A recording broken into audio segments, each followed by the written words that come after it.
Welcome back to another episode of Scryer's Room. I'm your host, Famfare. I'm Kevin. And I'm Mario. And today we're going to talk about My Hero Academia not ending with Yaoi. Yeah, not Yaoi Ever After, like a substantial group really wanted. Yeah, dude, I don't know, man. Like, I'm all for shipping. I'm all for fan fictions. Like, at the end of the day, it's probably one of the oldest hobbies there is. We just haven't talked about it until recent years. Oh, yeah. But I also feel like the Fujoshis may have been getting a little bit too much power. Like, I don't know if that's good or bad. Well, I mean, the thing is, so in writing, there are three pillars that actually, like, hold up every story, and that's characters, plot, and relationships. And, frankly, relationships are the easiest one to write. Because, like, in like, CW shows like the Flash or Arrow or any of that, those shows are ostensibly superhero shows. Anyone who's watched them will tell you they're not very good at being that. Mostly, it's about who's banging each other and why. Yeah, I know someone once told me that all drama boils down to sex and death. Yeah. And yeah, a lot of sex seems to be more important. I guess, I don't know. I guess those are stakes, if you want to call them stakes. Like, Well, your problem with the Fujoshis is that, if one of them has a pen and the ability to draw, they're God now. Yep. Yeah, dude. Like, so They get to decide what's canon. Dude, okay, so, like, I avoided social media like the plague my entire life. I've only been recently engaging with it.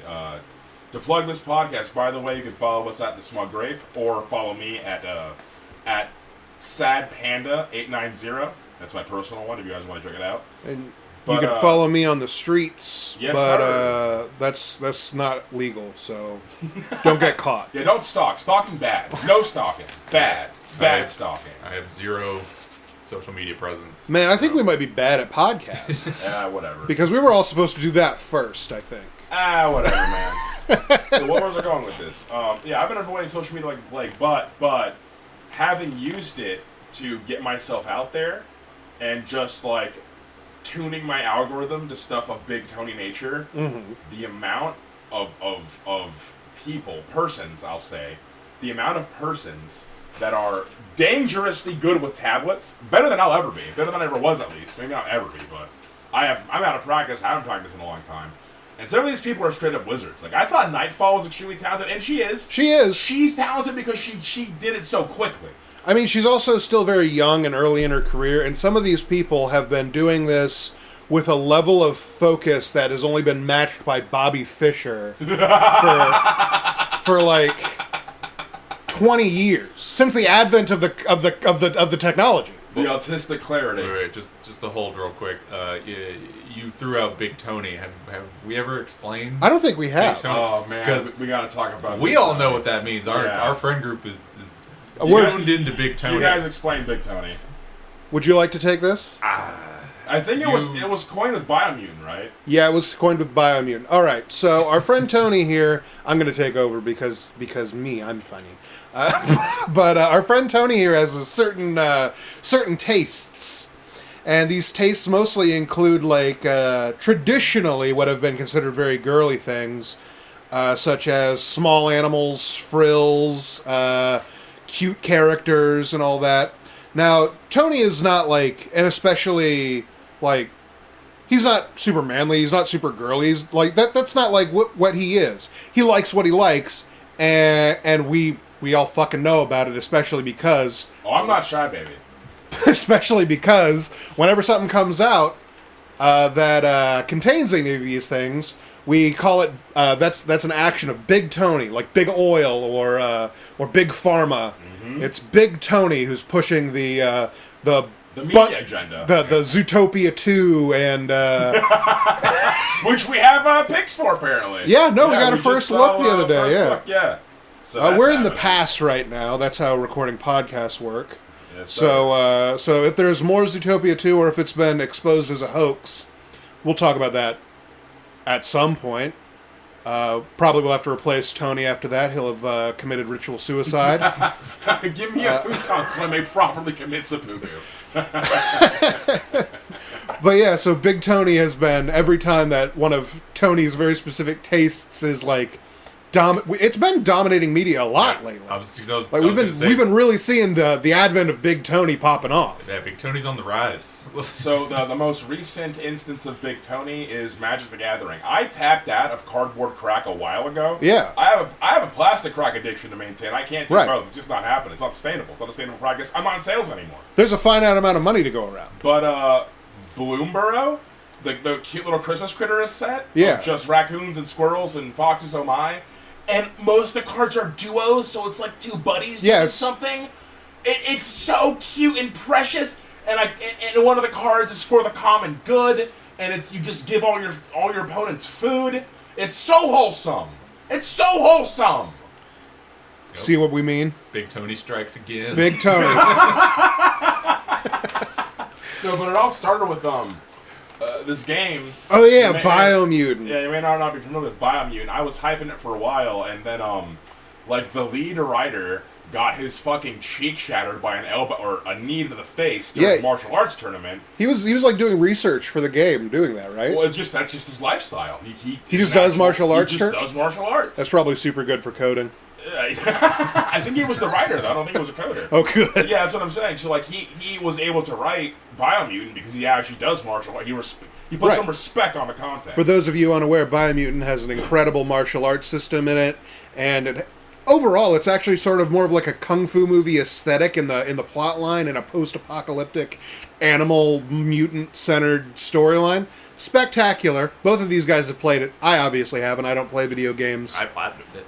Yeah. Yeah, you got that on me. I got Big Tony at its best. I didn't play Kung Fu at all. I played the game entirely differently. I made a Sith Lord who used a machine gun, and I'd set my equipment so I had a 100% crit rate. All right, so that Star Wars Acolyte show came out, and I liked parts of it. But you know what would have made it 100% better?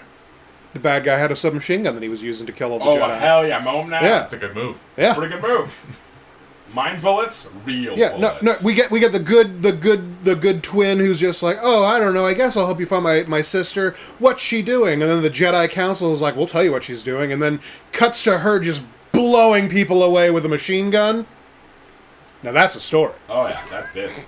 So Biomutant comes out, and like I'm playing it. I had a whole plan to stream it, but like I bought it on PS4 because I'm stubborn. So I was like trying to figure out how to stream on the PlayStation, and that was for the bees, for the birds rather. And I'm playing this, and I think it might have been Justin who brought it up. That it was like this game was developed by Tony after he time traveled. In the future, Tony wrote and made this game, and then brought it back so that he could change something that once went wrong.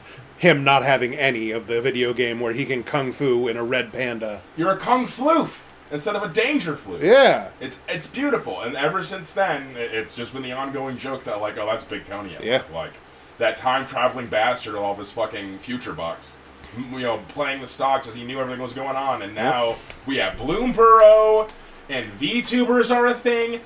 VTubers are, like, I love the idea of it, but it's also like one of the most dystopian things I have ever seen. Have I told you my idea for a VTuber and not that one? Because that's not... We're not bringing that one up. We can't bring that one up. We'll bring it up at some time, chat, or listeners, but yeah, it's not... It's pretty... I mean, it's pretty funny. It's just really fucked up. It's very funny, but it's very much in bad taste and not something that I would like project to an audience. Yeah. Because I don't want to hurt feelings. I want to know my audience and make them laugh and have fun. And this would not be fun for everyone, so we're not going to bring that one up. We're going to go to my other one, which I think is still really funny. You know how in like the Metal Gear Solid games, when Snake is talking to like his operators, Colonel. And it's just like a mostly still frame of their head with like text and stuff. Yeah. So I was thinking the VTuber would just be the still head of a guy, just like shitty pixel, just shitty pixel of like one or the other. It doesn't matter. Just like that. That's where they're VTubing from. That's the only thing that you see from them is their shitty freeze frame almost mugshot. I mean, obviously the mouth moves as you talk, and has a few key frames, but I think it'd be very funny to look like a low-def, shitty PlayStation 1 game. I'm infiltrating Ukraine right now to fight the Ruskies. And you're just... You're in Dragon Age. He's playing Dragon Age. But he's like... To bring it back to My Hero. Yeah. Back on track. What was that, like a 10-minute tangent? Big Tony has infiltrated even My Hero. Oh, yeah. Oh, I have? Yeah, you don't know about the... Oh, you know about it. The bunny muscle mommy Oh, yeah, girl? yeah. Like, There's, in fact, 2 versions of Big Tony that are in My Hero Academia, because Big Tony is big. Yeah, Big Tony's taking over, man. And Rob is so mad about it. He's lamented to me about this multiple times. He's like, bro, like, I tapped out of media a while ago, and you really do have to vote with your dollar, because I keep buying the shit I want to buy, and Rob is a pirate. Yeah. He's not really. He actually spends more money than any of us on video games and stuff. And furthermore, clarity, if you've already bought the game once and you emulate it, it's not stealing. Yeah, it's legal. You purchased the license. That's the point of buying them. But yeah, Tony's and Rob's tastes are like a Venn diagram of like they intersect at like very specific points, and then on everything else, it's just the opposite. Yeah, yeah. It's I love him to death, but yeah. So another aspect of Big Tony that we didn't bring up right back then because it was mostly about cute stuff is, I guess tangentially related to cute stuff, is Tony's taste in animated women is short and thick. Are you talking about Gentile Hero? Yeah. Yeah. No. Even Brody got in my DMs about like, have you seen this chick? And I was like, yeah. Yeah. That's actually the arc I tapped. I watched that arc, and then I was sad, and I stopped watching My Hero. They came back. They're like good. they helped save the day in the end because I read all of My Hero. I read all the shonens. I really enjoyed that arc. It was very short, but it spoke to me. Apparently, in the anime, they treated it very much like a filler arc. They did. Which I only read manga because I'm an elitist. I would say more ADHD moron who can't sit. Fast enough. It's not fast enough. Yeah. I need to be able to get the information into my eyes and brain faster. And then I have to wait a week? Are you No, I'm going to read 400 chapters of this right now. Yeah, that adds up. But like in the actual manga, that little mini arc was very important because it taught the main characters all about like, oh, not only are the villains people too, they can be pretty reasonable or likable people. They have their own friends, which, by the way, that's one of the big themes about like the entire series, which is that like not only are the heroes an alliance, there are the villains alliance and the people who are like the downtrodden, and that was how we started to actually like stick that theme into the main character's brain. I thought it was a very important arc, and apparently they treated it like a beach episode, kind of. Yeah, it was like 2 episodes pretty stops. fast. Yeah, it was like 2-3 episode stops. It basically didn't. Yeah, it was like a quickie. That's my disapproving noise. But yeah, currently they're in like I think it's kind of close to the end. Like they're having the big fight. Oh no, it's over now. No, I mean in the anime. Oh, okay, yeah. Like the manga ended. Everybody in the anime, I did not know. Yeah, All For One just did the reversal thing. Yeah. That was the last one. I think there might be an episode out ahead of that, but that was the last one I saw. Right. It ends with him just busting that out, and they're like, "Ooh!" I was super about My Hero when it came out, but like almost most of the shonens, I fall off pretty quick. Baddie of the Week doesn't do it for me. The only one that did was Inuyasha. We're not going to talk about that.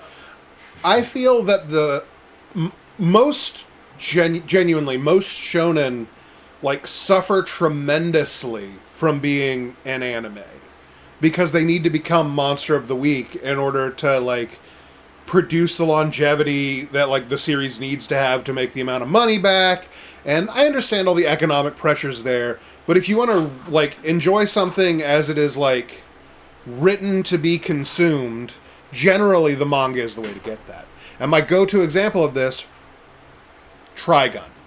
Trigun's anime, they came out with an anime in like 1997, I believe, and one of the best 90s anime. It was great. I really loved Trigun's anime.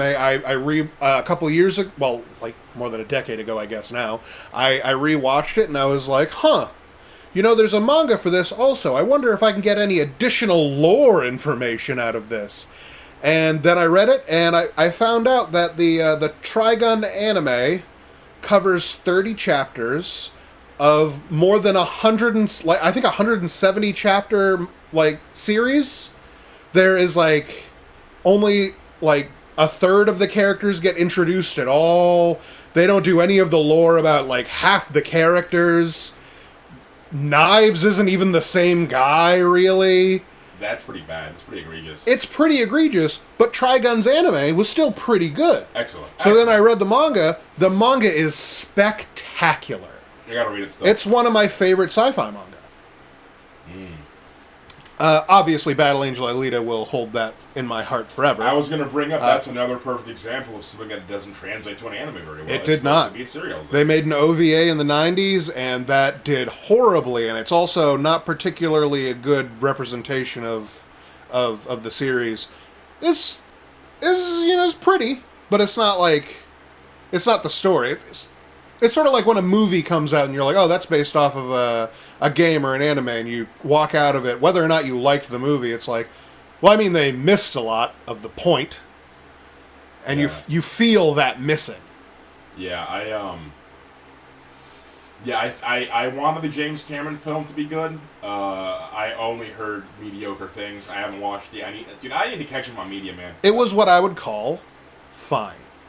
And it was just And in terms of an anime movie made by an American director, that's pretty damn good. It is pretty damn good, but it's also so yeah, typically anime movies, the Dragon Ball movie was a travesty. We're not going to talk about it. We don't speak about that. But James Cameron Silver Lining, it brought Toriyama out of retirement. He was so offended. I love that. Yeah. That's so good. It brought him back so hard he worked to the day he died. Damn. R.I.P. R.I.P. to a real one. A real one, man. But yeah, no, it's shocking because, James Cameron makes very quality movies. I will put fucking Terminator on a pedestal. Not the new ones, but the original. The ones Terminator that James 1, Cameron did? Yeah. Exactly. Terminator 1 and Terminator 2 are some of the best fucking I think films. he did Terminator 2, was his step into it, and that is... Number 1 as well. I know... all I know for sure is that he did Terminator 2, and that is considered by basically everybody to be the best action movie ever made. Basically, I'm pretty sure. So I mean, pretty sure he did 1 too, but he had no budget. Yeah, that's why it was so impressive. He specifically was doing guerrilla filmmaking. They would literally go to places you're not allowed to film in public, and would be filming. And the Beastie Boys. He'd gotten stopped by police a couple times, and then he'd be like, "Oh, we're making a student film." Yeah, dude, that's why it's so impressive to me, because... Who's the 6-foot guy with all the muscles? A student. Yeah. But no, that's why Terminator 1 is so impressive to me, is when you look at the constraints. Okay, so I've been meaning to talk about this for a while. I think the mark of a great author, and this is why the chick who did The Witcher and Cavill fucked off, this is why she fails, is if you cannot write within the constraints of a prompt, you're actually not a good author. That might be mean, that might be harsh. But I think one of the most telling things of being able to be an actual writer, or not an author, a writer, of being a talented writer, is being able to work within the constraints or with constraints at all. So James Cameron's ability to make Terminator with $2 and a fucking shitty ass robot suit, which apparently was all their budget, was the Terminator. Yeah. Everything else was scraps and getting. I mean, the Terminator literally, it was that puppet was falling apart. That's why there's so many scenes where it's just its feet and shit, where it's just the foot smashing through the skull, and then it pans up, and we skip how that connects to the rest of the robot, and we go straight to the robot head. Yeah, because it was a really sexy puppet that was not made to be strong enough to crush skulls and crawl around and stuff. Another example of this is Kubrick. Kubrick's first works, he had to phone in additional budget, and he thought they were all failures. But people were these are fucking excellent movies. But he's a perfectionist, and this is how it goes. Yeah. But he was able to work with the constraints of what he had and make quality. So to me, doing more with less is always more impressive. And the fact that James Cameron couldn't salvage Alita with all of the wealth and power and knowledge he has, it was just okay. just goes to show how that fucking doesn't translate to Yeah. anything besides the manga. You should read Alita. You should all read Alita. Battle Angel Alita, spectacular. Read the first series, and then the second series is called Last Order, followed by Mars Chronicles. It's still going on. Please read it. Please spread love for Alita, because I think they're still looking for like permanent publishing. And then you too can understand that Erica is the worst. Oh my god, the worst person in the universe. It's a constant. We bring it up all the time. Like I'll meet somebody in public who's just a real asshole, and I'll be like, oh yeah, this guy is just like Erica, man. And then it's bad because our group of friends, we have an a few Erica. Ericas, and so like not I'll get, like a the look. worst person in the world. Like their name is Erica, and so we look like dicks. Yeah. Like I've gotten a few looks from like Will and stuff. It's like, why are you talking shit about Erica? I'm like, no, different Erica. No, Like, not that Erica, the Martian Nazi girl from the Japanese comic book I'm reading. it sounds so much worse when you say it like that too. Oh fuck. You know a few random facts about Terminator? Hit some us. of the tricks he did. You know when he's like driving through the parking lot, he looks like just real weird. Schwarzenegger. Yeah. Like his skin just doesn't look Correct. normal. And apparently that was because they mixed like Vaseline and water and then sprayed it on him. Why? And it gave his skin this like To make him look abnormal, like he's made of sheen. plastic. Yeah, like Yeah. it's not real. So he's like made of foam latex. Shit. That's See, good. Cameron, boom, my man. And then the other weird one I know is that when he's like, I think it's after like the truck like crashes or explodes or something, and he gets out, his like jacket is like smoking. Yeah. It's because they literally just poured acid on it. Oh man. And so we're That's just smart. like, let's Are get you sure that this will be okay? Let's get this take real fast, guys. Come on. Like, Just get the take and get the jacket off. You'll be fine, Arnold. Okay. Anything for you, Cameron. Anything for you. I'm trusting you. You said you could make me an actor. I mean, yeah, clearly. I that remember was the perfect role. He doesn't have to talk. Yeah, exactly. Exactly. He just has to be a hunk. So fun thing. Speaking of Schwarzenegger, I was like watching an interview where like I think it was him and a few other people from Predator, and they were saying how they had a secret arms race. Oh, yeah. Of literal arms. Yeah, I who know. could get the biggest biceps. The wrestler guy was the guy that actually incited this. Yeah, because basically they were all hiding the fact they were working out. So like, I think it was Arnold would like work out at like 4 a.m. and then would like go into the gym at 6. The other actors would be like, "Oh yeah, no, I already did my stuff for the day." You know, Yeah, I've got these 36-inch biceps. It's all right. Yeah, I it's mean, fine, man. I'm just kind of chilling, man. And so they were like literally like an arms race, hiding their fucking development of their muscles. And by the time they were ready to film the movie, they were all so jacked. It was absurd. Well, and also I also happen to know about this. Arnold convinced him to bet like a really expensive like brand of champagne on it. Like I you'd remember have, this. you'd have to Okay. buy Yeah. them, the other person the bottle of it, and then he got his wardrobe people to. Yeah. He told them to tell the other guy that his arms were actually smaller than they were. Like they were like they had to like take his measurements and stuff, and so the other dude was super confident and everything. And then they measured. Arnold's was like 2 inches bigger. Oh, Yeah. man. And so he You literally fool. just fed him misinformation. Dude, an arms race! They're fucking at war. Who's the beefiest hunk? man. And we got the fucking meme out of it, the bicep meme. Like I feel like you know both of those actors. Well, you got a short biceps, bro. You gotta like. I don't think the director wanted to zoom in on the biceps. I think that wasn't on the fucking They're shot list. glistening biceps. Yeah, I don't believe that Arnold was on the shot Schwarzenegger list. and I oh my believe god. that's what they're like. We worked so hard for these biceps. You will highlight them. You will highlight them. That's what I think happened. I mean, there's been like It also made one of the most iconic things that lives, at least with us, forever. Let's hear it.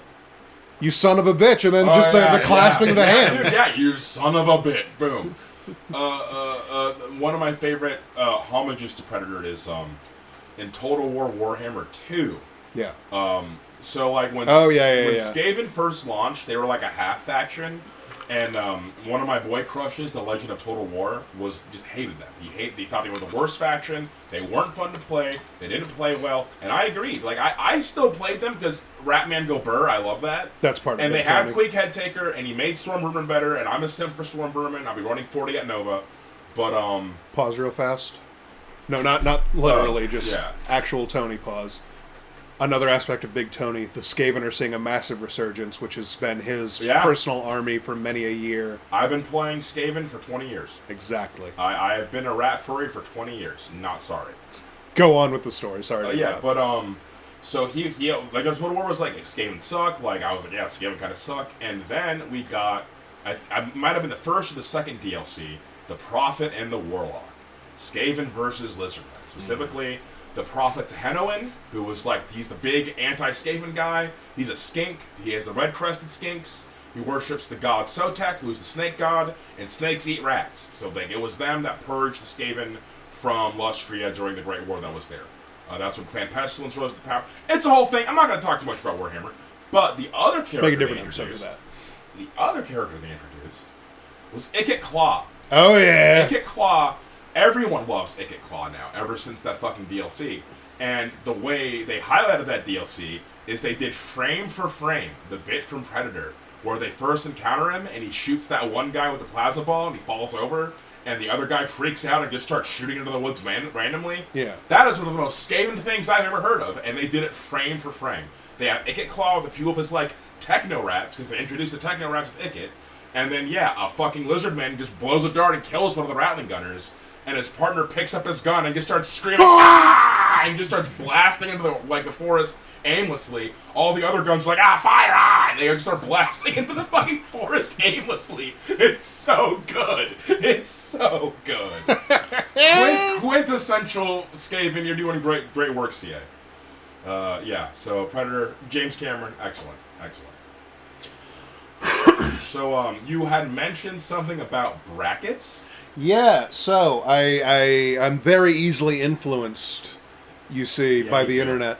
And I read a meme about somebody who they decided that with their friends are doing bracket nights now, where they and their friends will get together and they'll just sort of argue about what's the best version of something. They'll make a big bracket about it, and they'll just argue out like, okay, who's right? Which one of these two is better than the other or worse? And so I made a couple. And I thought that maybe we could have some fun making some arguments. Yeah, he's pulling out his documents here. I'll give the man a moment. Yep.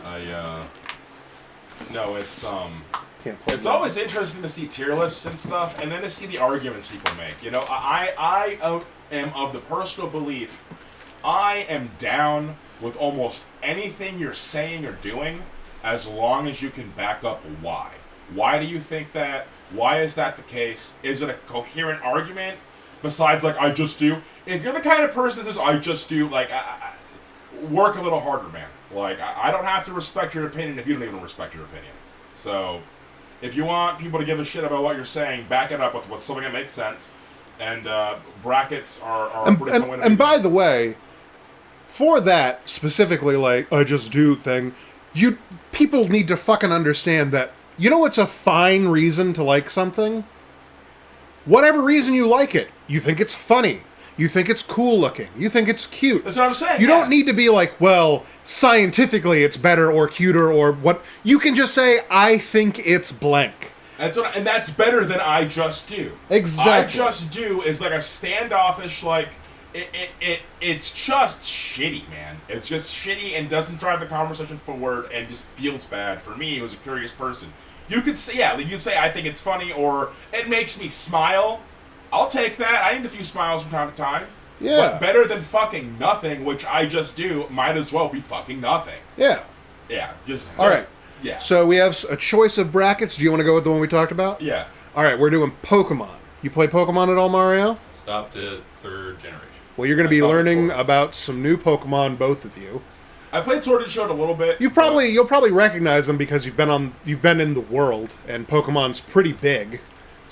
So you've probably seen or heard of a few of them. We're going to get started here. We have this is the best Pokemon starter. Oh, starters. Yes, oh, man. Starters. We have 32.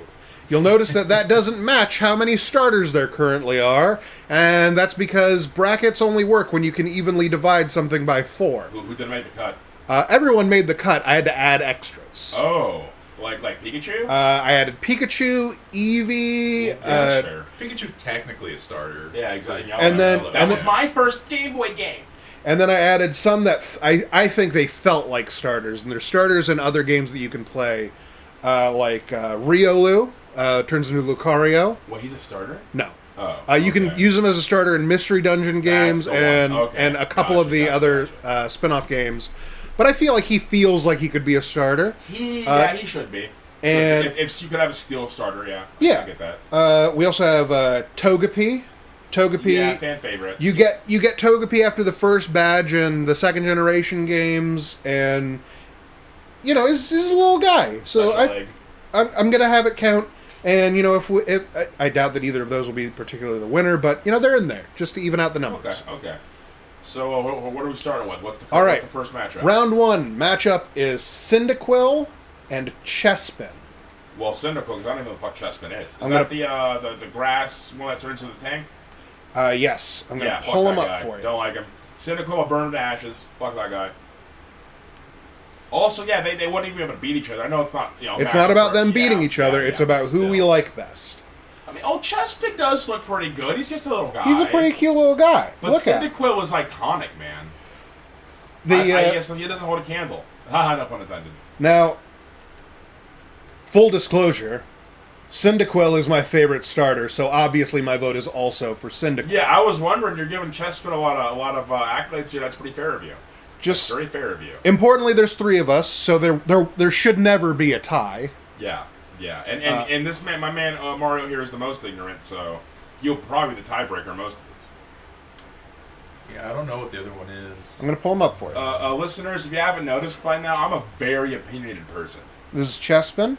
His big thing is he's a physical blocker, and his signature move basically sets him up to block an attack and deal damage back to you. That's grass type instead of whatever attack that you did. Sort of like a counter move. And then there's Cyndaquil, whose thing is being the best, cutest boy in the world, who's introduced Flame Wheel, which is the first physical fire attack that actually got added. Wasn't technically physical until Gen 4, but it was the first available one that you can get. Yeah, I never knew that. Yeah, I knew that they did the physical special attack split in Gen 2. No, Gen 4. It took all the way to 4? Yes. No wonder I hated Pokemon. Yeah. I had no idea. I was like, why does this move suck? Yeah. Guess I'd have to go with Cyndaquil also for a dumb reason, which is he evolves into Typhlosion, and I think that's a fantastic name. That's also a fine reason. Whatever reason that you want to use to say like that one is better than that one, my only thing is I think if we're gonna have that be a thing, it has to be allowed to be an argument for the other one too. Yeah. So if you say Typhlosion's really cool, I think Typhlosion's way cooler than Chespin's final evolution. It's Chestnut, I think, because it's a juggernaut. Chestnut. Yeah, I'm alright, man. Like Chestnut, yeah. Like Typhlosion is that's a lordly name. Yeah. Alright. First round goes to Cyndaquil. Ding, ding, ding, ding, ding, hooray! Next round is Snivy and Chimchar. I don't even remember Snivy. Yeah. I don't know if I know either of these. I don't like Chimchar solely because we kept getting Fighting Fire. I think that was we got 3 in a row. That was number 2. Yeah, and the other ones are cooler. So this is Chimchar. He's a little monkey. He's a little monkey. He's got fire on his butt, and he turns into a boxing monkey. Like a sort of a Son Goku type character called Infernape. This is Snivy. Snivy is a very smug snake, a little smug, sneaky little lizard. I like Snivy. I like Snivy way more. I remember I used Snivy. I had that snake. Wait, show me this Son Goku transformation. All right, let's pull up true. Infernape. We gotta be fair, do a due diligence. This is he. This is Infernape. He's pretty cool. Okay, yeah, I like that. You like it? I'd go with that. Oh, okay. I'm a Dragon Ball fair enough, fanboy, fair enough. So anything. I can't fault you. Anything Sun Wukong related, I'm about it. Well, I have some bad news for you. It's 2 against 1, Snivy. That's fine. All right. I don't think Snivy's gonna make the final cut at all, but I mean, his next round Cyndaquil, and I know how I vote. Yeah, exactly. Next up, we have Piplup and Grookey. Grookey. Yes, Grookey. Let's pull up Piplup first. Oh, Piplup's the penguin, bro. Piplup, he's a little penguin. That's and big tongue all over it, man. he evolves into a big penguin with sword hands, and it looks like he's wearing a suit. He's spectacular. Here he is. Look at him. Yeah, Empoleon. Pretty awesome. Pretty fucking awesome. I like him. Yeah, I do enjoy the penguin. Which, I like most of the water Pokemon. That was my big thing. Like, when you're a dumb little kid and you're like, I'm going to be a water trainer. And, like, I try to get all the water Pokemon. Yeah, that's what I used to do when I was a kid. I did dragon and normal type like that. Oh, hell yeah. Next we have, against Piplup, we have Grookey. Grookey is a little monkey guy, that little stick in his hair that you have there. He plays the drums with it. And then when he evolves into Rillaboom, his final form, he can summon great big drums and do Donkey Kong's final smash. Yeah, it's going to be a pass from me, my dude, Piplup. Piplup? Piplup. Piplup is an actual Pokemon. That guy's, I mean... What do you think? I do like the monkey drum, man, but I don't know. That penguin does look pretty sick. So, yeah, I'll go with the penguin. All right, we're doing Piplup. Very nice. All right, next... Nice. I also added Ralts, because the rival in Gen 3 doesn't get a starter. The actual rival... Is that Gardevoir? Turns into Gardevoir, yeah. Yeah, that adds up. Or if you play the later games, because they added a male-only evolution for Ralts, Gallade, yeah. They did that for all the Pokefuckers, 100%. I hate Let's that pull so up much. Score Bunny first.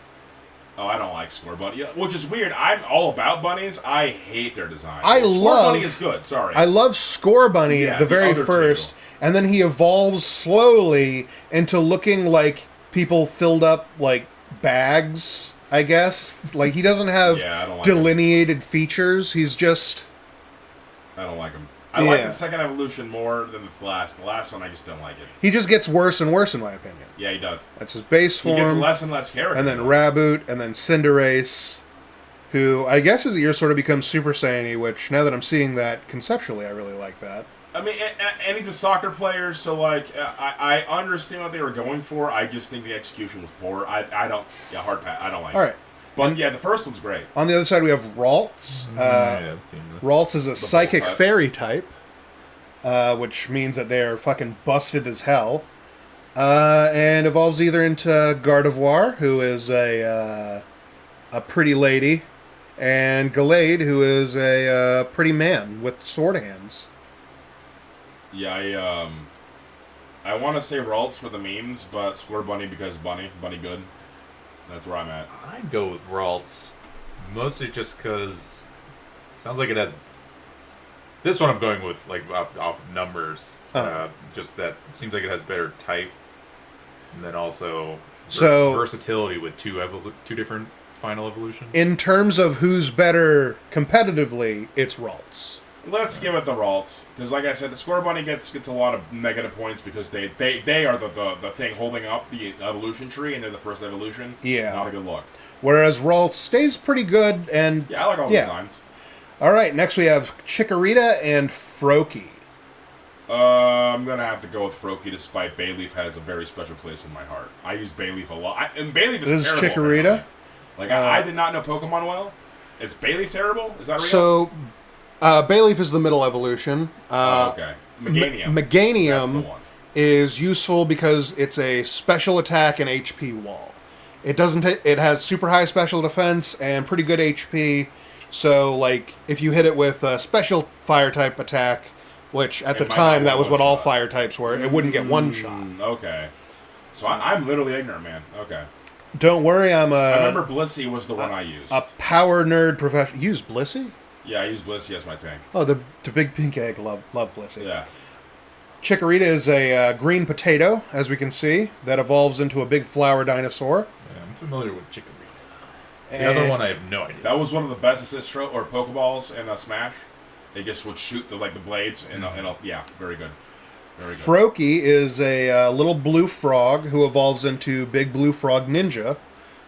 Yeah, Greninja. Yeah, Greninja's Greninja. pretty goated. Ninja. I'm pretty sure Greninja's like a huge fan favorite in Japan. So Absolutely is. Yeah. Greninja is one of the Pokemon that has like a multitude of unique designs that, like, oh, this is Ash's Greninja, and oh, this is this other guy's Greninja. Where, like, there's actual design changes to them. I was against the tongue scarf, but it grew on me. Yeah. Yeah, I gotta go with Greninja just because he made it into Smash. Exactly. That's how popular he was. I actually fucking hated fighting him as a Bowser main. Yeah, it was not a good matchup. He But I got can pretty fight good at pretty it. well. Like for his water shuriken is like pretty damn good for harassing. This is coming from someone who mains Isabelle like a bastard. Yeah, got pretty fucking good at it too. Pissed For me a minute, off. for a while, I'm out of practice, dude. So the hardest thing about playing Smash Quick Tangent is finding sticks that I actually have muscle memory with. Because I'll go and be like, oh, do you want to play Smash? I'm like, yeah, I'll fucking throw down into Smash. And then I get, like, the Wii controller, like the Wii Joy-Con. Can't do it. I can't play Smash with this. What the fuck are you talking about? GameCube controller. What is this? Only. A controller for ants? No, literally, man. I don't support elitism for like most things, but that's one I won't play unless I have a fucking GameCube controller in my Yeah, hand. I do my best to not be an elitist unless I have, like, valid, empirical evidence. I mean- empirical evidence. Is it elitist to be like, oh, I'm not going to play it on that? It's only really elitist if you're like, and you're poor and stupid for playing it that way. No, it's just that I literally can't. Yeah. Different controls. No, that's just a skill issue. Then I might be the opposite of elitist because I'm, like, baffled and impressed when I see someone playing with Joy-Con and doing well. I'm like, wow, you are a fucking wizard, man. What the fuck am I looking at, dude? No, it's crazy to watch people play on Brawl with like the Wiimote? Yeah. Saw Never, bro. Goodness, what when a noise. When I used to keep up with competitive Smash, there was like a guy who did that. Like he just preferred it. Did he use like the motion shits? No, he just thank God. separately with the nunchuck, and it was just like I was like, how? The Wiimote was a very interesting and innovative controller. It truly pushed Nintendo into the deep end of innovation. Like they became a gimmick company, and I loved them for it. The Switch is probably one of the best consoles ever made. I mean, they're the only ones with balls to try anything new. That's what I'm saying, man. I put Nintendo on a pedestal, except their ability to crack down on IP violators is pretty fucking intense. You guys should look that up sometime. Yeah. There's one chick drew Pokemon Yahweh in the early 90s, and they sent a fucking sting operation in her fucking house. It's One of these times we need to talk about the Cyberpunk one shot. Oh man, yeah. After the bracket. Yeah. Maybe next time. Yeah. All right, back to the brackets real fast. We have next round is Rowlet and Totodile. Who's the first guy? I don't even know who that is. So Totodile is our friendly bitey boy. Oh yeah, I feel like he automatically wins. I'm giving it. He was my favorite in Gen 2. So the stupid flying grass guy. Rowlet? Boom, out. Don't even talk about him. He's Aw, out. Loses. poor Sorry. boy. He's against Totodile. What did you think was going to happen? Yeah, no. Totodile's like Alligator's my boy. Yeah, same. And he's also why did I already forget his fucking name? Totodile is like a manic monster man in the fucking anime, and I love him for it. Every Pokemon that looks like, oh, his head is empty and he bites, I'm all on board. Yeah, exactly. And Totodile's both. That's going to come up again. Not right now, but much later. That head empty bitey boy is good. Because there's another one that I really like. All right, that leads us to the next round because Totodile fucking swept that one. Yeah, dude. It is Tepig versus Poplio. I don't remember Poplio. I don't know either. But I feel like I don't like Tepig, so. Tepig is a little pig, right? Okay. I'm going to tell you this. I was very disappointed by Embor's design. Oh, yeah. I don't like. This is his final form, Embor. I don't think he should be on two Okay. legs. As someone who's basically a furry, like I don't like all the furry Pokemon. Only some of them. He was also the third fire fighting type that we got in a row for starters. Exactly, dude. He's like a wrestler, I think. Yeah. Well, I guess he's sort of like supposed to be like a sumo or some other like heavy warrior type. I mean, his design's fine. Don't get me wrong. I just wanted to be like an actual boar, like a big fucking like motorcycle boar-looking guy. That'd be sick. But no, we didn't get anything like that. And against that, we have Poplio. Poplio is a little clown seal. I didn't pay attention to some of it at all. Poplio evolves into Primarina, who's the big, pretty mermaid style one. And this was the first starter to be fairy type. So And their thing is singing. They're opera singers, sad clowns. the only thing. So going back to thought associations, we were talking about that before we started recording. Yeah. I immediately thought of the Plague of Gripes animation about, Yeah. partners. Yeah. Select your partner, and it's about poke fucking. Yeah. And one of the lines he goes on is, ooh, Primarina. And like that just lives in my head rent free. So every time I hear that Pokemon, I think about poke fucking. So All right. unfortunately. So the pig or the opera clown. Opera clown, pig dumb. That's fine. I don't particularly like either of them. Yeah, same. I just opera clown. I mean, pig dumb. Yeah, I guess I'll give it to the opera clown. Opera clown. Because it made me think of one of the only Seinfeld episodes I've ever seen. Yeah, it's funny. Which one? The sad clown one. I barely. With fucking watch the Seinfeld. psychotic guy. No, not No? wrong. Oh, okay. I too am a Philistine. That's like one of the only episodes I've ever seen and actually thought was kind of funny. I do enjoy Seinfeld when it's on, but it's just not something I would put on. Like, I'd rather put on Futurama or something going on a background noise. Yeah, something that's actually funny. Savage, bro. I think Seinfeld. It is what it is. Seinfeld's funny around Seinfeld. It has its moments, Jerry isn't the funny part of Seinfeld. but it wasn't made for me. Yeah. No, precisely. It's entertainment, but it's not entertainment for me, so I don't. Yeah. All right, next round we have Sprigatito versus Riolu.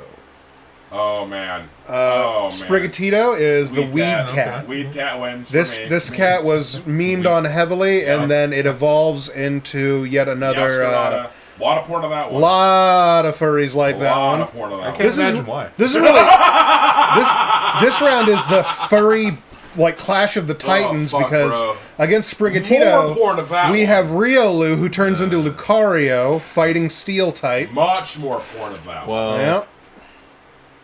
Damn. I like the mean, matchup. Dog versus cat. This is Riolu for Mario who This is stopped like a clash earlier. of titans, honestly. I set a precedent for myself. He made it into Smash. He gets my vote.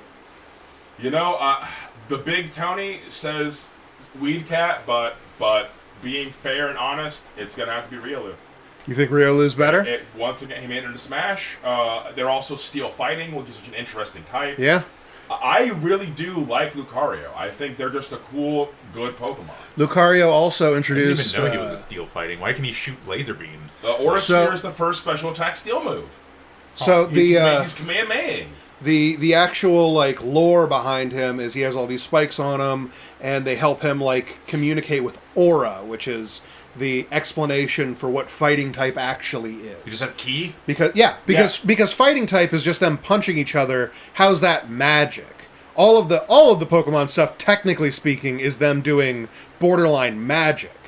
But just punching would just be normal type. So what makes this fighting type? And it's aura. Yeah, it's the key. Yeah. Okay. Yeah, so he's doing a Key Blast. Okay, cool. And it's steel type, which is sick. Yep. He can absolutely decimate basically any rock ground. He's also become even more powerful because fairy type that they added only has 2 weaknesses. Poison, which otherwise is a complete garbage type for attacking. The only R.I.P. Skorupi. the only thing it was the only thing that it was super effective on was grass, and it was had Bug? no. Or opposite? Bug resisted it and it resisted bug. That's what it was, okay. But once they added fairy type, fairy type is weak to poison, but also to steel, because cold iron. Okay. It's funny how Fairy is like the OP type, and then that the only reason Fairy is so busted. And Fairy is that's super why- effective against dragon. and that's how they were able to make Poison any degree of relevant, is by making Fairy weak against it. So now Poison actually has a place of just fucking over those goddamn fairies. Like a Republican. Oh my gosh. That was a low taste. Whatever, man. I don't want to talk about the news right now. Yeah. Next up we have Sobble and Togepi. Sobble is this guy. He has little cry marks around his eyes because he cries a lot. What gen is he from? Same one as Score Bunny. What does he turn into? He What is turns into I don't remember this this guy at all. big tall guy, and his thing is that he's a spy / sniper lizard. Oh, I remember this boy. Yeah. Yeah, he's dumb. I don't like him. I did a lot of the newer Pokemon I don't like. Togepi started off normal type. In Gen 6 became fairy type. And in Gen 4 got its last evolution, Togekiss, which looks like this. Togekiss is a special attacker who generally... I really liked Togekiss. I would have Air Cutter. It also learned Aura Sphere, because Aura Sphere wasn't only Lucario. And being a special attacker, it was a special attack. It was really good. And I think it also I gave it Lightning Bolt.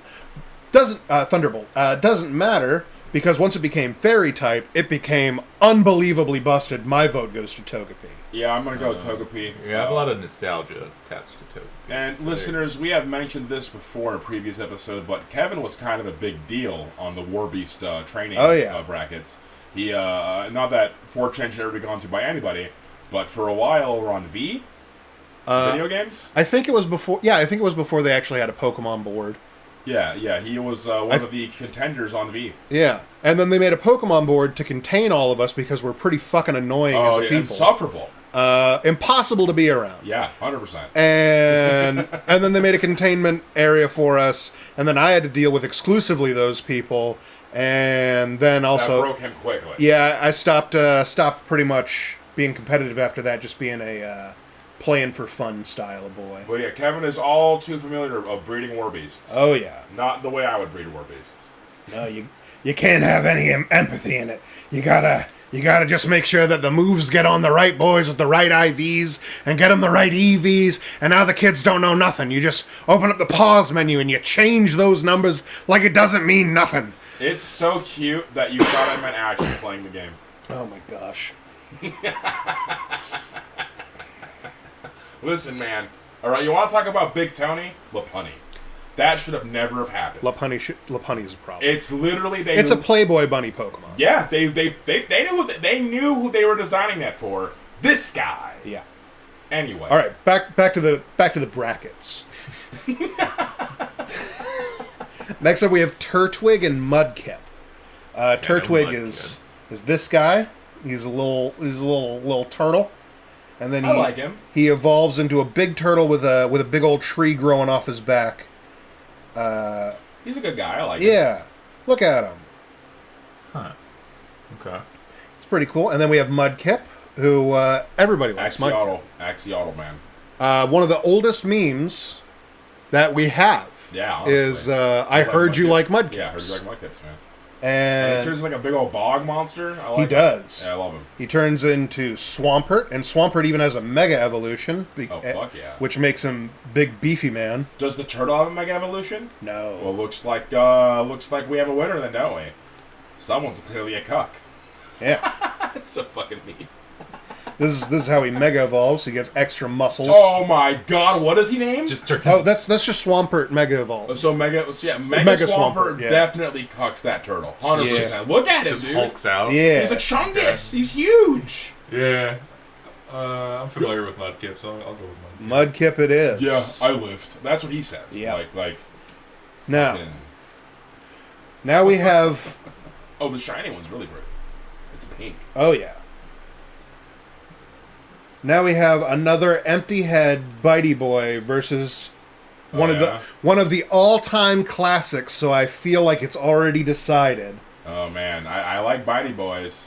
All right, we have Charmander. Oh yeah, empty head, no thoughts. Well, he's an all-timer. He fucking turns into Charizard. Yeah, that'll do That's it. basically guaranteed him most of these wins. Okay, who's but then we have empty head, no thoughts. Oh wow, Coco. yeah, that I thought you meant Charmander. No, this is the most look at him. Thoughts. Look at him.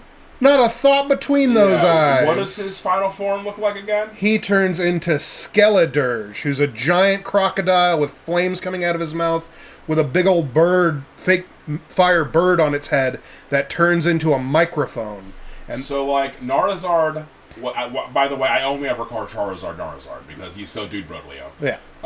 Narizard has a special place in my heart, and he used to be the poster child of Pokemon. He still is. There you go. But because of that, I actually deduct points from him, because clearly I've been brainwashed, so I'm going to go with Fuecoco. That's where we're at. That's big hip strategy right there. I'm kind of impressed with myself. Oh, he's thinking hard. Oh, yeah. They're deliberating right now. Yep. Oh, man. I do kind of like the other one, but I mean, it's Charizard. Are you gonna That's That's the first time I've ever I seen get this it. one. Oh, man. I get it. Now that means that it comes down to me to be the tiebreaker. I was hoping to avoid that for a while longer. Well. Well. Who will you choose? Charizard. The thing is, there's also so many Charizard forms. Let's pull up some Charizard forms. Yeah, he's like a Super Saiyan form, right? So There's 2 Super Saiyan forms. Yes. One of them He fights has Mewtwo in like the anime or more something. Super Saiyan forms than that. Because you see there's regular Charizard, and then there is Mega Charizard Y, who he becomes Fire-Flying Major Special Attacker. He's very fast, excellent. And then there's Mega Charizard X, who turns blue and black. He becomes Dragon Fire type. Becomes a physical attacker. Fucks up Mewtwo in that anime. Oh, yeah. And then there is Gigantamax Charizard, which is where he turns into a Godzilla. Well, goddamn. That's pretty impressive. It's pretty fucking cool. And obviously, there's going to be more Charizard forms coming as the years go on. Yeah, he's literally their guy. They love him. Yeah, I'm going to change my vote to Charizard. Sorry, Coco. I'm sorry, Coco. Also, in Smash. Also in Smash, yeah. Yeah, if you're in Smash, you automatically get points for being in Smash. All right. Next up, we have another Gen 1. We have Squirtle. I was just going to say, Squirtle's probably going to get the same treatment, man. Him being in Smash is pretty good. Oh, versus Eevee. That's hard. Eevee is a pretty good contender. There's so many forms of Eevee. I pick Eevee because Big Tony. For those of you who don't know about this, if you're playing any of the old games and can't quite remember which attacks are physical and which ones are special, all of the special attacker types are things that Eevee can evolve into. So, electric, fire, dark, water, psychic, ice, grass, those are all special attacks. That's how I kept it in my head. Which ones were special attacks, which ones were physical. That's really good. All the other types, those are all physical attacks. Huh, I never knew that. Yeah. But is Eevee a special attacker? Eevee, well, each of his evolutions is a different thing. Like Jolteon, Vaporeon, Espeon, and Glaceon, they're all special attackers. However, Flareon is a physical attacker, which as a fire type... is terrible. Was terrible, especially because he didn't even have access to Flare Blitz or any of the good physical attacks. He pretty much just had to use special attacks and bite. Umbreon is the only wall evolution of Eevee. Umbreon's a defender. Okay, I was just going to say, because Umbreon gets a lot of love from the fans of being good, but that wouldn't make sense. But then, yeah, he's a defender, so that makes sense. Umbreon's great for hitting somebody with Toxic and then, like, sand attacking them to oblivion if you want to play like a dirty cheater. That's what I play. Yes, sir. And then we have Leafeon, who's also a physical attacker. And then the newest one, who I really like, Sylveon. Sylveon's design makes me so fucking happy. Fairy-type trans rights Yes, Eevee. sir, the trans colors. I have a sticker on my little box here. You can't see it, listeners, but one of the ways I mark my little carry case for my Vermin Lords is I have a Baneri, a Lopunny, and a Sylveon on my carrying case. Yep. So everyone knows I am a big, big gay man. And in terms of solid designs for shinies, Sylveon just switches where the pink and the blue is on their... I've never seen that! Yeah! God, that's so precious! Isn't it great? I want one. And then we have Squirtle, who unfortunately is in Smash. Leader of the Squirtle Squad, has the fucking sunglasses, turns into Blastoise. Blastoise, who gets a Mega Evolution, which gives him 2 arm cannons. Yeah, I don't know how to vote for this one. This is a tough one. I'm just doing Eevee because Eevee has all the evolutions and they're more iconic to me. Squirtle is fine, but he never left Gen 1. Like, his prominence... Well, no, I guess you say he has a Mega Evolution. Yeah. So he's still relevant. Fuck, man. Yeah. I'm picking Eevee. Eevee's cuter. Squirtle's cute. Eevee's cuter. Floof. Always pick the Floof. Sorry. I gotta stick to my guns in Smash. Damn. Tiebreaker, Kevin. Sorry. Now, here we have an interesting piece of information. I've played Pokemon a lot. When I say a lot, I mean every game that I have every game up until you needed to buy a Switch. So I'm like 2 generations behind because I don't have any money. But I've played them so many times. I've used so many fucking Pokemon. You know what starter I have never, ever used? I have no idea anything about him. I think he's a special attacker, but he could be a physical attacker. Squirtle. I only ever picked Squirtle when I was playing Yellow version. So my first Pokemon game was Yellow version. So quick backstory: I am a third child. I have my eldest sister, my older brother, and I would play my brother's blue version, and he fucking hated that because it's his version, not mine. And I get that and respect that. I don't think I respected that when I was a boy, but I definitely respect that today, especially with how Pokemon works, the one save file. Yeah. And I remember one of my first memories coming online, living in Virginia, is my mom came home one day, and she handed me Yellow version, and so I got the between version, which is the best one always. Yeah, and in Pokemon, the third version's always like the enhanced superior version. one. Yeah, and in doing that, I don't know, man. That just made my fucking year. And Pikachu follows you around, which is super fucking precious. So in Yellow version, you don't get to pick a starter. You just get Pikachu, and then as you play the game, in the first 3 gym towns, I believe it is, there's an NPC who will give you the other starters. So in Yellow version, you could get all 3 of the other starters plus Pikachu. So you got Squirtle? Yeah, and I got Squirtle, and that was my tag team, man. It was Water and Lightning. I always thought it was cute that, like, my number 2 was weak to my number 1. It was, and then I was stupid. I evolved my Pikachu almost instantly into Raichu, so I didn't get like any of the good moves. Oh man! So I was like fucking 8. And he stopped following you. Yeah, he did, didn't he? Because I did the same thing. Devastated. I didn't do it instantly. Devastated. But, for those of you who maybe don't, so actually, in order to evolve him, because he refuses, you needed to trade him. You had to trade him to a different version. But luckily, I had both other versions as well, so and 2 multiple Game Boys. So I did a lot of shenanigans with that. That's important, man. The link cable trades, set it up, man. Oh man, Nintendo had such a racket going on. Oh my god. Oh man, they still do. And I was devastated when it stops following you, because I was convinced my child brain that I'll have a Raichu following me. Same. And it's just like I'll be even better than Ash. In fact, I was so disappointed I blocked it out. I forgot entirely that happened. And now I'm sad. Anyway, moving on with the brackets. Yeah, so I've never used Squirtle before. I always used Charmander for obvious reasons. Yeah, he turns into Charizard. And the thing is red, and the dragon. Yeah, that's my whole jam. Yeah, that's his guy. And then I use Bulbasaur because Bulbasaur is the most friend-shaped Pokemon I've ever seen. In terms of like my choices, I always felt like Charmander's the obvious choice. But if I choose to play without Charmander, well, I'm obviously going to pick Bulbasaur. Okay, so quick aside on that. He might actually be the most friend-shaped starter, because if you look at the elements of design, squares and blocks are for dependability, triangles are for speed and power, circles are for friendliness and like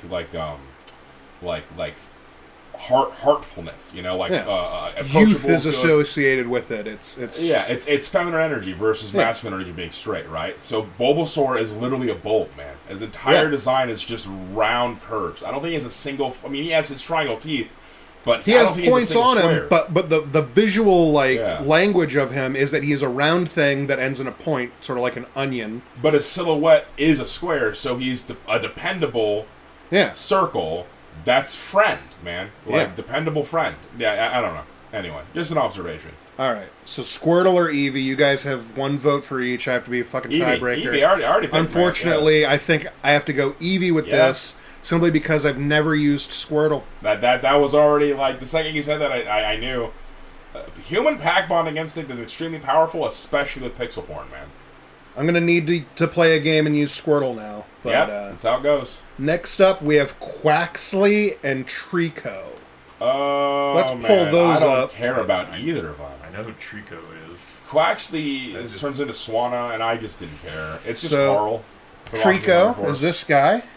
Yeah. Turns into... No, I'll Sceptile. Yeah. Sceptile also gets a Mega Evolution. Cool.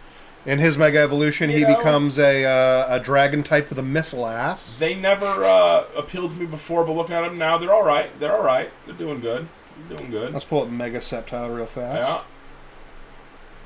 This is what he looks like Mega Evolved. That big point on the end of his tail shoots off like a missile. And then we have Quaxley, who is sort of like a goofy duck boy. Look at him. He's got like a pompadour hair, and he's a duck. Isn't he cute? And then he turns into like a half peacock sort of waterfowl. Yeah. That is the first water fighting type starter. Wait, so this guy isn't Swanna? Huh? Is this guy not Swanna? No. Oh. Well, I always thought Quax turned to Swanna. I don't. Wow. I'm dumb. Nope. This is What the fuck? That thing is badass. Okay, I picked Quaxley, dude. Look at that. That's fucking cool. Our lovely listeners, I apologize that you do not have a visual confirmation of any of these. I will attempt to upload the YouTube video to have all the Pokemon in order. What do you think? Trico, Quaxley. Let's see the shiny Quaxley or the shiny Peacock, please. Let's see him. Yeah. I would like to know what the shiny Peacock looks like. I always enjoyed the concept of shinies. I think that's a really fun thing to do. Well, So his shiny makes him sort of more aqua colored. Just yeah, very lazy. He looks just sort of desaturated. Very lazy Game Freak. Yeah. I'm gonna I have expect better. a dumb reason for this, and that's the picture you were showing me. That one, he's like JoJo posing. So He do be JoJo I'm posing. gonna, yeah, I'll go with that. All right. Quaxley. He is JoJo posing. That's excellent. All right. Pokemon is a JoJo's reference. Next, we're in Pikachu and Litten. I obviously don't need to pull up Pikachu. We're going to pull up Litten for you. I don't know who that is. It is this guy. He turns into Darkfire. He turns into the big evil wrestler boy. Okay, this is another perfect example. What gen is this? This is Sword and Shield? No, this is Sun and Moon.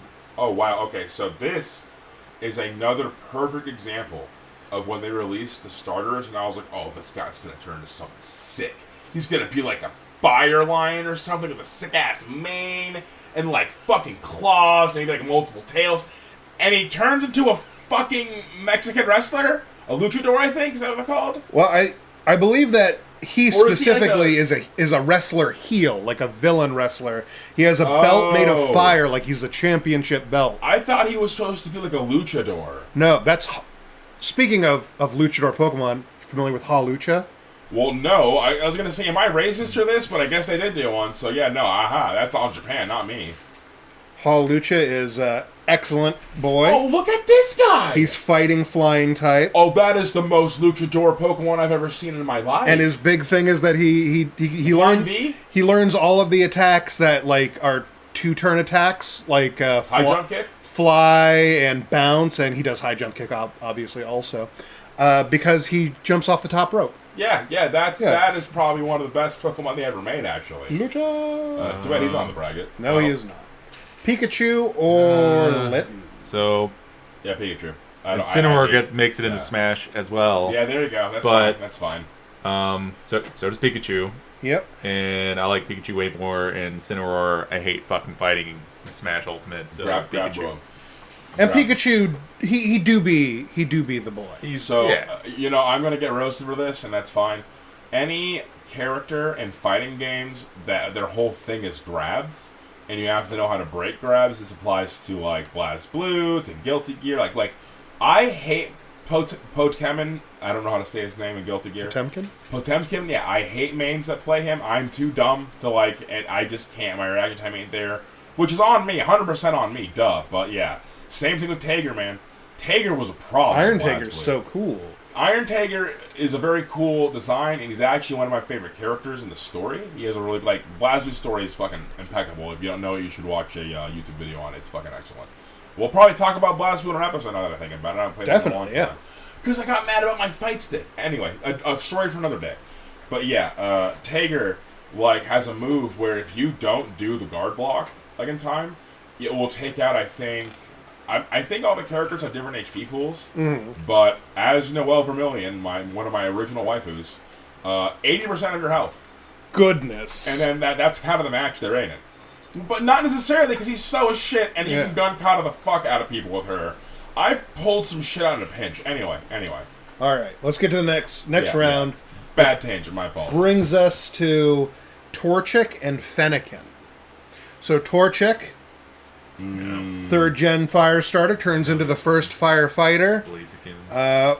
Becomes one of the most OP Damn. ones because you could Mega Evolve Blaziken, and Mega Evolve Blaziken's ability was speed boost, so every turn gets a stat boost move of speed, like increases Yeah. speed By a level or whatever? every time. Wow. Every obviously only for 5 turns because that's Yeah, the the maximum max, that it yeah. could be. But if somebody hit something on him that like hit him with a icy wind and that slows him down, next turn he's right back up.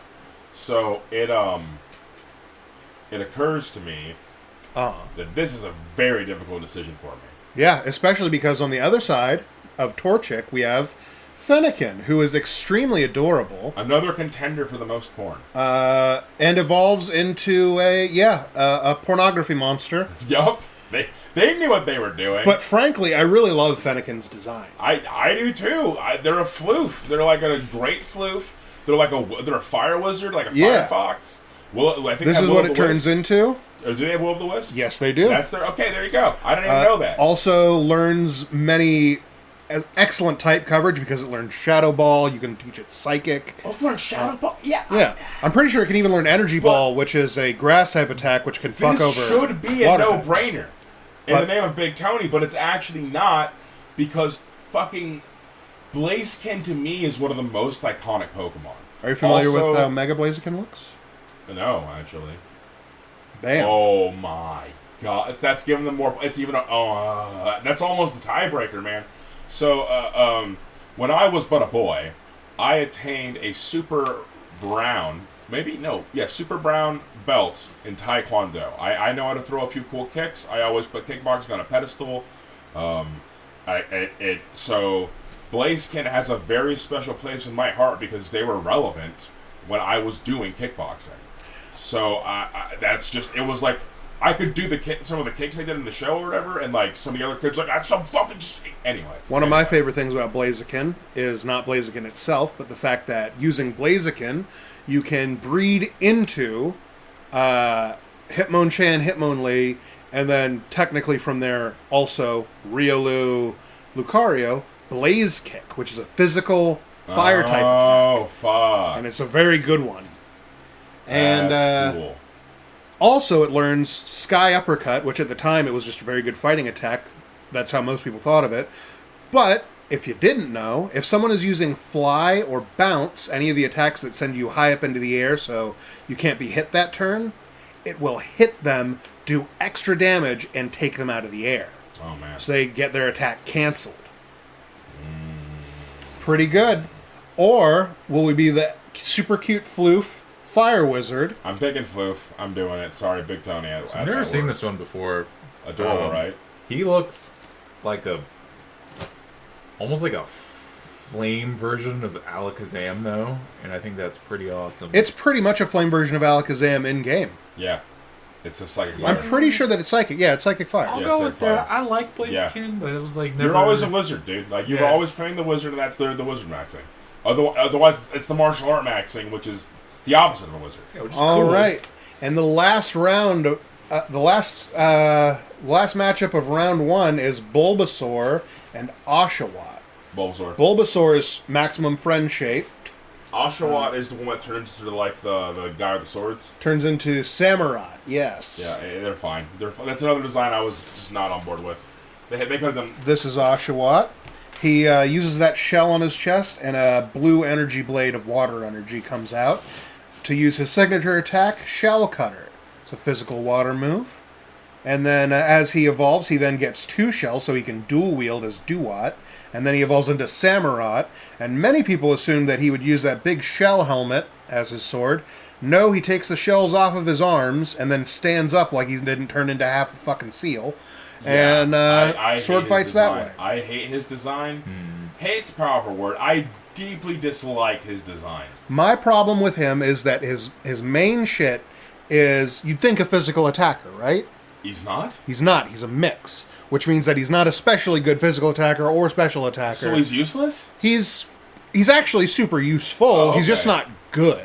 Oh, there you go. Well, what do you mean he's useful for? Just for like getting around for HM? Well, so like in the actual game, playing like against the computer, Yeah. he's a perfectly serviceable water type. Yeah, okay. He doesn't excel Yeah. at special attack or physical attack. Yeah. However, if somebody doesn't excel in one or the other, they're a mix.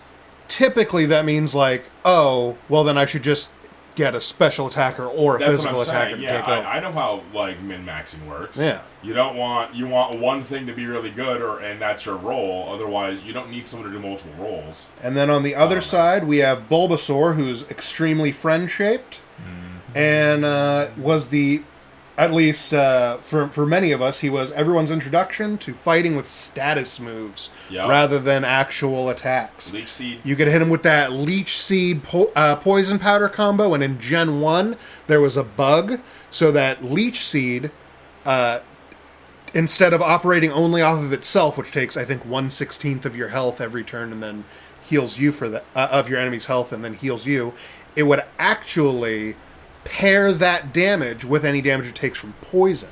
Really? So you could get extra damage in and extra HP out of them. And if you used Toxic, because Toxic doubles every turn the amount of damage it gives, you could fully like hit somebody with Leech Seed Toxic, and then like in 2 turns, they're dead. You're full HP. You could swap your Venusaur out and into one of your weak guys, and then that guy gets just wiped all of their HP, and then you've healed up somebody else. Bulbasaur is obviously my choice. Yeah, good with pick, man. Bulbasaur. Good pick. For sure. That isn't to say I dislike Oshawott. I love Oshawott. Every Gen 5, he's basically my choice every time. I name him Jack so that he evolves into Samurott Jack. All right, well, that brings us into the end of round 1 of the Pokemon Starter Bracket. That's going to be it for this episode. We're going to continue recording, talking about the bracket, and that's going to be what we're posting next week. Or you can check out our Patreon. That's going to be Famfare, my gamer tag here. You can also follow me on Twitter at thesadpanda890 and our YouTube channel. Go ahead and give that a like and subscribe if you can. Please do. Everything counts. Please comment if you have anything to say. Even insults, we'll read them. Yeah. If you want to roast us, I'll like every single one of them, baby. But, yeah, so you can get that the next episode a little bit early if you subscribe to our Patreon. That's everything for this one. Does anyone else have anything going on? Tony? Not too much. I'm just preparing for Nova Open at the end of the month. Bringing my rat boys to school all the new rats in town. All right. Mario, you got anything? Nope. I am a hermit. I have no social media presence. I'm not currently working on anything. I hope to in the future, though. And that's what makes him a powerful wizard. He's got other stuff going on. He's also writing a story that It was.